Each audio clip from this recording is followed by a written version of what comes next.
If you're a woman 40 plus and you're struggling with sleep, listen up. I'm going to share 5 ways for you to boost your sleep naturally.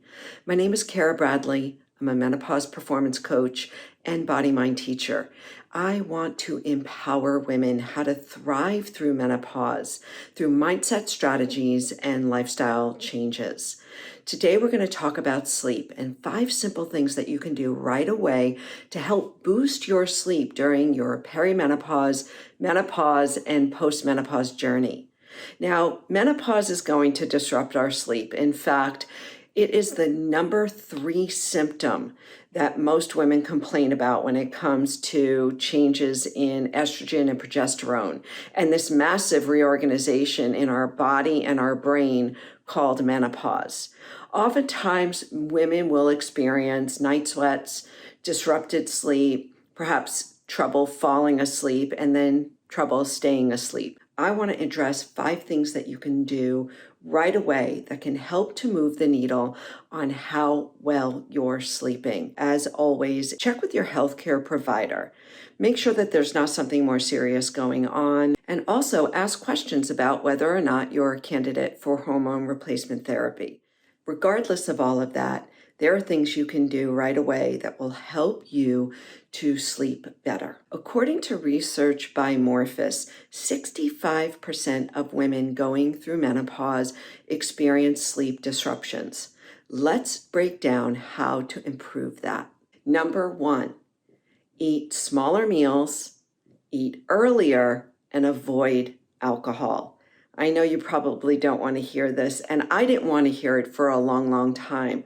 I didn't want to admit that the wine I was drinking or the late night dinners were impacting my sleep, but they were, and they do. So, ladies, if you can eat smaller dinners, try to eat as early as possible, whenever possible.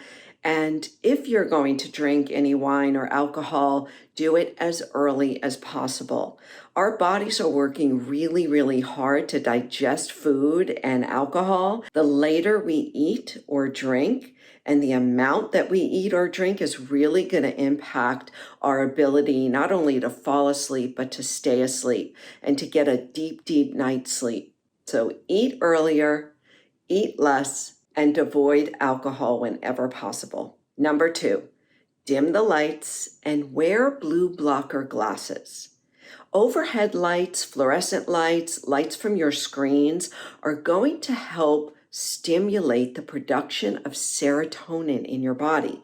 Serotonin is this neurotransmitter that helps us to feel awake. It helps us to feel ready for action, ready for the day. We don't want to produce serotonin at night.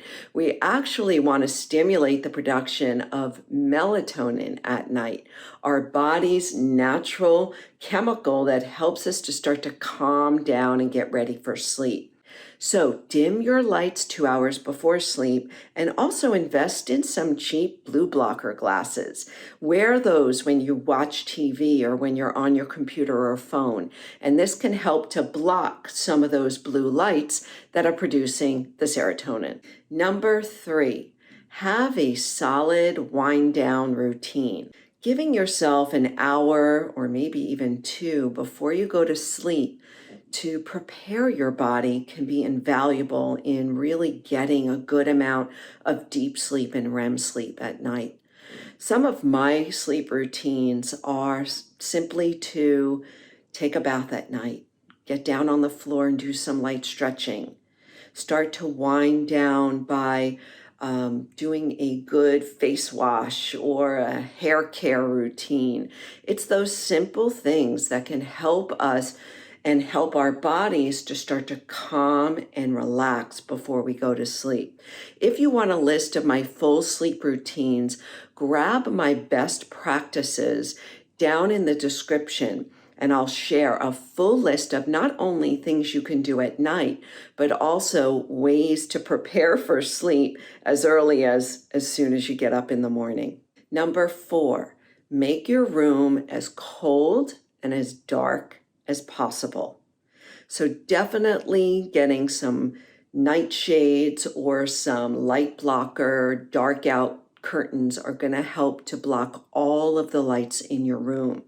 I like to tape over any of those blue lights that are coming off of any devices in your room. It's going to be really helpful for you to sleep in a dark, dark room. Turn down the temperature of your room. Most research says about 68 degrees is ideal for sleeping. So if you can, open the windows, turn on the air, whatever you need to do to prepare your room for a nice, cold, chilly night will help you to sleep deeper. And then finally, number 5, read yourself to sleep. I know you may not want to hear this. You want to put those phones away. Take the devices, put them outside the door. Get yourself a good novel. And even reading for 6 minutes or so can help reduce stress by 65%. This is according to research by the University of Sussex. Eat smaller meals, eat less, eat earlier. Try to stay away from alcohol. Make sure your room is cold and dark.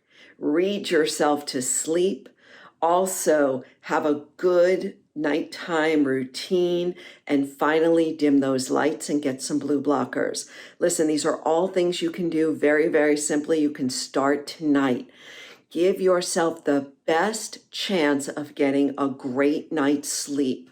It will help to offset any of the other changes in sleep that are due to changes in hormones during your menopause journey.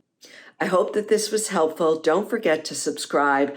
Take a look at some of the other videos and look at the descriptions for some of my other offerings on menopause and thriving through menopause.